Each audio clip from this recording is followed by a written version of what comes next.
अगर हम बात करते हैं मुग़ल बादशाह में बाबर की, जो इस वंश का संस्थापक होता है और संस्थापक के रूप में इसका नाम भी जाना जाता है, काबुल में इसका मकबरा बनता है। कहाँ पे बनता है? काबुल में बनता है, याद रखना है। बाबर ही एकमात्र ऐसा व्यक्ति है जिसका मकबरा इसके जीवित रहने पर ही बन जाता है, याद रखना, क्वेश्चंस पूछा जाएगा। हुमायूं की बात करते हैं, इसका मकबरा दिल्ली में बनता है। अकबर का मकबरा आगरा सिकंदरा में बनता है। और आगे बढ़ोगे मित्रों तो अकबर का पुत्र आता है, जहांगीर शासक बनता है। जहांगीर का मकबरा कहाँ पे है? लाहौर में है, जिसे शाहदरा कहा जाता है। और शाहजहां जिसे खुर्रम कहा जाता है मित्रों, इसका जो मकबरा होता है ये आगरा शहर में होता है। कहाँ पे? आगरा में होता है। जबकि खुर्रम का जो पुत्र होता है औरंगजेब होता है, अपने आप को जिंदा पीर कहता है, इसका जो मकबरा बनता है औरंगाबाद में बनता है, यानी दौलताबाद में। औरंगाबाद में ही औरंगजेब ने अपनी बीबी का मकबरा बनवाया था, जिसका नाम ही बीबी का मकबरा है। आप जानते हैं ताजमहल की फूहड़ नकल उसे कहा जाता है, बीबी के मकबरे को। आगे देखा जाए तो कुछ राष्ट्रीय आधुनिक कला संग्रहालय हैं मित्रों। बार बार आपसे पूछा जाएगा कौन सा संग्रहालय कहाँ पे है, कौन सा संग्रहालय कहाँ पे है, तो आपको याद रखना होगा फला संग्रहालय फला जगह है। जैसे आपसे कहे साहित्य अकादमी का हेडक्वार्टर कहाँ पे है, कहोगे न्यू दिल्ली है। जैसे आपसे कहे प्रेस ट्रस्ट ऑफ इंडिया कहाँ पे है, कहोगे न्यू दिल्ली है। लेकिन जैसे आपसे भारत भवन पूछेगा, आप तुरंत कहोगे ये भोपाल में स्थित है। तो ऐसे कुछ महत्वपूर्ण संग्रहालय हैं मित्रों, इन्हें देखने का प्रयास करते हैं। जैसे भारतीय अभिलेखागार, इसकी बात करते हैं, नई दिल्ली में हेडक्वार्टर है। कथक केंद्र की बात करते हैं, नई दिल्ली में है।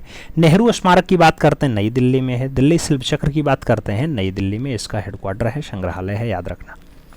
दिल्ली पब्लिक लाइब्रेरी की अगर आप बात करते हो तो दिल्ली पब्लिक लाइब्रेरी का हेडक्वार्टर नई दिल्ली में है। राष्ट्रीय एकता परिषद की बात करते हैं, नई दिल्ली में स्थित है। लोटस टेम्पल की बात करते हैं, नई दिल्ली में स्थित है। जंतर मंतर मंदिर की बात करते हैं तो दिल्ली जयपुर में फाइनली स्थित है।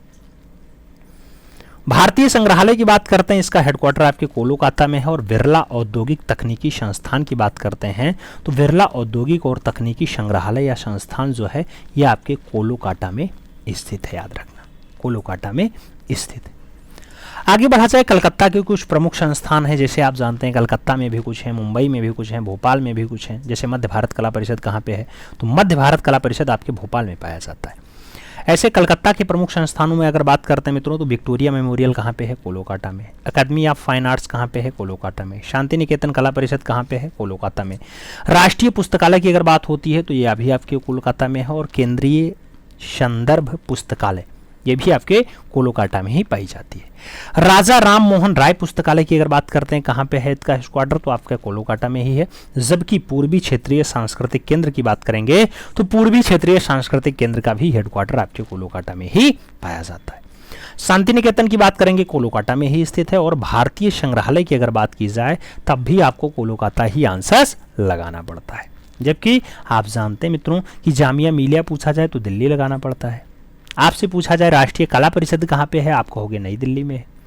आपसे कहा जाए भारतीय बाल फिल्म सोसाइटी कहाँ पे है, 1955 में उसकी स्थापना होती है बाल सोसाइटी फिल्म की, वो भी हेडक्वार्टर न्यू दिल्ली में है। लेकिन अगर आपसे मान लो पूछ लिया जाए कन्हेरी गुफा कहाँ है या गेटवे ऑफ इंडिया कहाँ है, तुरंत कहोगे मुंबई में स्थित है। बात समझ में आ रही है ना। तो ऐसे ही कुछ और महत्वपूर्ण दृश्यों के साथ हम आपके संगीत पे आते हैं। और संगीत की अगर बात करते हैं, कुछ ग्रंथ और कुछ रचनाकार का नाम दे दिया गया। एक साइड में ग्रंथ है, दूसरी साइड में रचनाकार का नाम दिया गया। राग विबोध की हम बात करते हैं मित्रों, अगर राग विबोध की हम बात करते हैं तो इसके रचनाकार सोमनाथ जी हैं। संगीत पारिजात की बात करते हैं मित्रों, ये होबल की रचना है। और मन कौतूहल की बात करते हैं, मान सिंह के द्वारा लिखी गई अच्छी रचना है। संगीत राज की बात करते हैं मित्रों, राणा कुंभा की रचना है। और राग दर्प की अगर बात करते हैं या राग दर्पण की बात करते हैं तो ये आपके फकीरुल्लाह खां की रचना है। जबकि संगीत दर्पण की अगर बात करते हैं मित्रों, अभी आपसे संगीत राज राणा कुंभा का आया था, अब संगीत दर्पण पूछा गया है तो ये दामोदर मिश्र के द्वारा लिखी गई एक अच्छी पुस्तक है। संगीत रत्नाकर की बात करते हैं, शारंगदेव के द्वारा लिखी गई रचना है। अभिनव भारती की बात करते हैं तो ये अभिनव गुप्त के द्वारा लिखी गई रचना है। श्रृंगार प्रकाश की बात करते हैं, राजा भोज ने लिखी है। और संगीत कल्पद्रुम की हम बात करते हैं तो कृष्णानंद व्यास की ये रचना है। तो ऐसे अगर मान लो हर्ष चरित्र आपसे पूछा जाए तो हर्ष क्या आएगा। अश्वघोष पूछा जाए तो ये बुध चरित्र है। जयदेव अगर पूछा जाए तो मित्रों गीत गोविंद आप जानते ही हैं। रसखान प्रेम वाटिका आएगा। भद्रबाहु कल्पसूत्र आएगा। महर्षि वाल्मीकि रामायण आएगा, याद है ना। सूरदास जैसे नाम आए तो साहित्य लहरी हो जाए, सूरसागर हो जाए, सूरसावली हो जाए।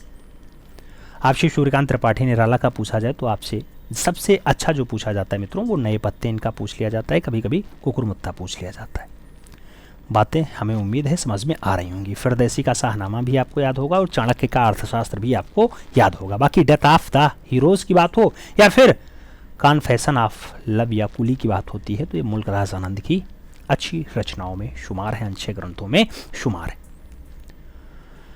उम्मीद है ये सारी बातें आपके समझ में आई होंगी। छोटी क्लास लेकिन अच्छी क्लास है आपकी परीक्षा के लिए। आप वनडे एंट्रेंस की तैयारी करें या टीजीटी की करें, दोनों जगह आपका ये कारगर साबित होने वाला है। मिलते हैं शुरू में, तब तक के लिए दिल से सल्यूट।